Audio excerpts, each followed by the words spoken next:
Hey friends, welcome to the channel. If you want to know what I've been up to in about 1,600 hours of learning French so far, what my plans are going forward, keep watching. Los geht's. My name is Dustin, I'm an IT project manager from Germany. On this channel we create content that helps us to be more productive, to learn new things, especially languages, and also to live a happier and more fulfilling life. Today I want to give you again a quick update about my French learning. I have started to learn this language because after I have failed horribly at school, I really wanted to show myself that I can actually do it. And having learned English before and using it on a daily basis, and also traveling to countries where English gets spoken, I thought it would be super cool if I could do the same when traveling to French-speaking countries. In this video we will start with what I've done, without going too much into detail, because in this video will last an hour or so, then how much time I've spent in total, what my current skill level is, and what the next steps are. Last but not least, I also want to reflect about what I've learned so far and my sentiments towards the French language. Alright, so let's dive into today's... wait, first, you know what comes next? A nice sip of coffee, of course. Let's dive into today's video. In my 1,600 hours of learning, I did way too many things that we could walk through each and every point here. So I will cluster the stuff I did into different activities. First of all, apps and programs I've used. After some dabbling around with Duolingo, I switched to using drops in order to learn words and phrases because I thought this way I maybe would get some traction. Language consists of words and phrases, right? And it actually worked quite well, and I noticed that I could memorize things as well as building a habit of using a learning app daily. And this gave me quite some confidence. Then I also did the mimic method by Ness to get my pronunciation on point and also to prepare myself better for actually speaking the language. Also, I've used Busuu on the side to be able to notice grammar pattern and errors I made, as well as to receive feedback on my pronunciation from the community, until I finished all content available. And I also started speaking on italki, and so far I've done 139 sessions on that platform, the major part of which have been 1 hour long each. Then I also did the French language transfer course, which is a free app to help you constructing the language by actually thinking and using the things you know already from English. And then I also worked on my writing skills, using Journaly to write in total 100 diary entries. But most of the time I've actually spent consuming massive amounts of comprehensible and compelling input, like I always advocate for in my videos. This way the language sinks in and your brain will assimilate it over time. I have read and listened to a bunch of books and watched a ton of YouTube videos, most of them using the app LingQ in order to facilitate my comprehension. But later on I've also started to read paper books and magazines, as well as even playing video games, watching series and movies, listening to podcasts and so on. I've just really started to learn French in 2020. Before that I've been dabbling around a bit, but nothing really serious. I started to track my time only by the end of 2020, which is why I estimate to have spent before that a bit more than 100 hours. That means in 2020 I've spent about 133 hours with French, then ramping it up to 654 hours in 2021, 435 hours in 2022, and by now 265 hours in 2023, which makes in total around 1,600 hours. As mentioned earlier, most of the time has been passive studying, listening to stuff while doing other things. My comprehension is in a state that I can basically understand everything. Where it can get tricky or where I still need to focus is when it comes to music, slang and also classical books. There I still need to make an effort to understand it. But in general I would consider myself to be fully functional in terms of understanding French. If I have a look at the CEFR, so the Common European Framework of Reference for Languages, this would mean I'm at the C1 level maybe. This applies of course to reading and also listening. When it comes to language production, it's a bit different here, and I need to differentiate also between writing and speaking. When it comes to speaking, I would say I'm maybe at a B2 level, but to get it to a C1 level, there's still a long way to go, since for that I would really need to practice speaking way more often. How many 100 hours do you usually practice speaking when acquiring your mother tongue, right? Writing, on the other hand, is clearly my weak spot. Yes, I can write like I speak, but then the text will be full of errors because the orthography of French is pretty much a nightmare and has not much to do anymore with logic, but rather simply with memorizing stuff.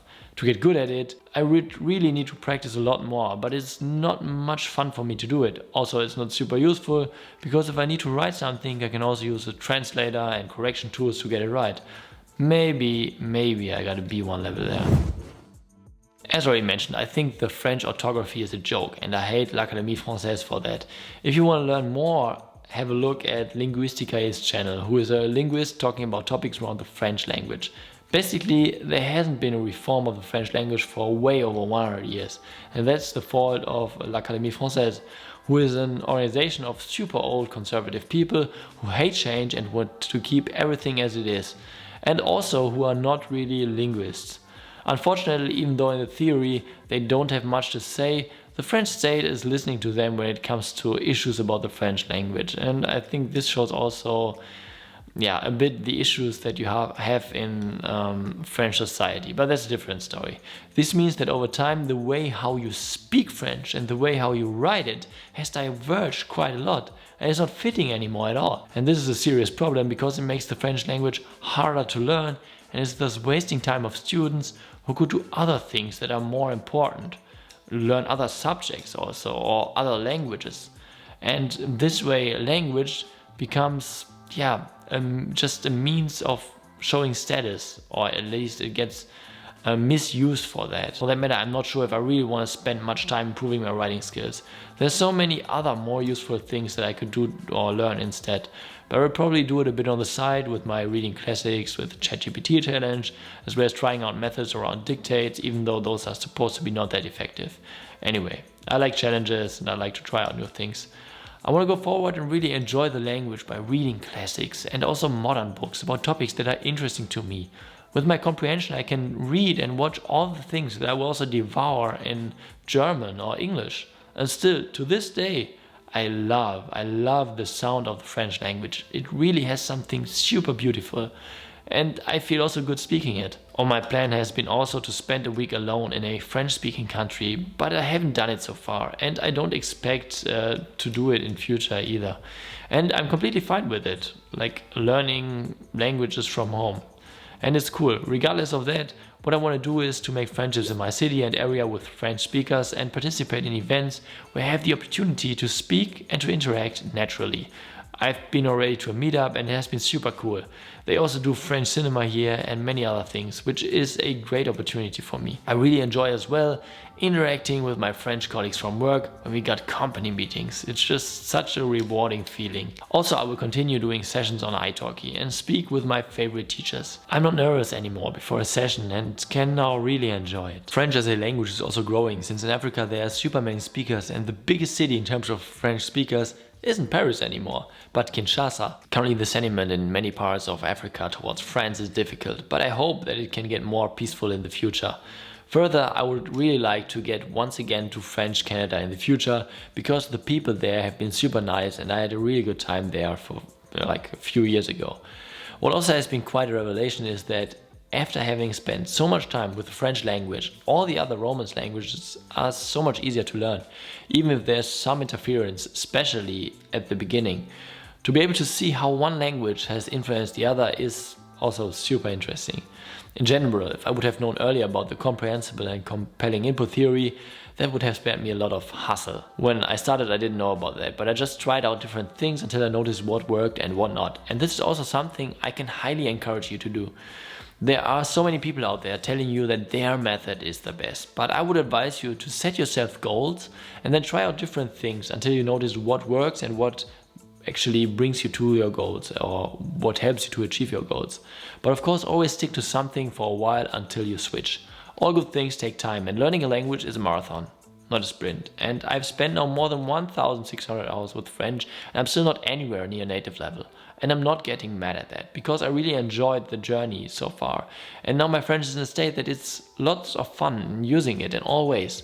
But what's also clear is that in order to get better, I need to focus on the areas that have to be improved and not just consume more content. Or if I consume content, to also look for stuff that is super difficult and for topics to talk about that I haven't talked about yet. And that's it. I could go on for hours, but yeah, that should be fine for now. Please let me know in the comments how your French learning journey is going, or if you would like to learn this beautiful language in the future. I've got more videos about learning French if you are interested, and I will link them here. If you found the video useful, please leave me a like and a subscription to the channel, and to not miss anything going forward, click also on the notification bell. Thank you so much for watching, and see you the next time.